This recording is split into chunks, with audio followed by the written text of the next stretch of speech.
The gruesome world of late-term abortionist Kermit Gosnell hits the big screen. A new documentary, 3801 Lancaster, American Tragedy, opens in some cities on Tuesday. It features interviews with Gosnell and even his victims.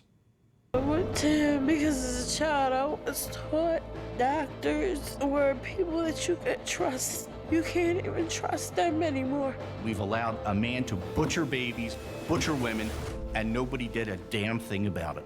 News Nightly's Jason Calvi watched the film, then spoke with writer-director David Altroga. David, you spent about 5 years working on this project. In your documentary, you talk about all the cover-ups, and you talk about how the DA, the state, they didn't do anything. There were many, many times where they could have and they didn't.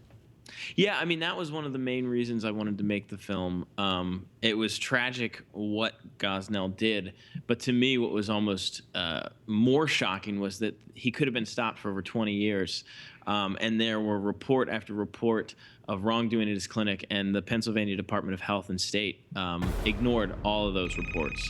Hello, this is a prepaid collect call from Kermit Gosnell. David, you interviewed Gosnell over the course of about 8 months. What was that experience like for you? Gosnell is he's a very charming man. He's a very intelligent man. You know, he believes he's innocent. He believes that he's innocent of all wrongdoing. So trying to figure out, learn who he is and then why he thinks he's innocent. It took about 8 months of interviews to kind of get there.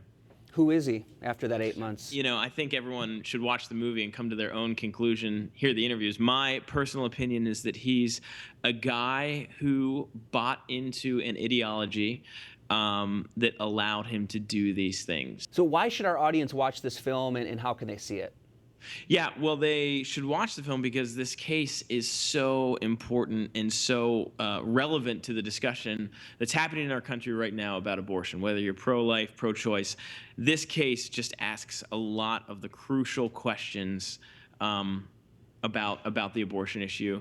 And they can see it. There's screenings beginning on November 10th in cities across the country. If you go to the website, 3801lancaster.com, you can see if the movie's playing in your city, or you can sign up to host a screening in your city. Very important film. Thank you so much, David, for your time.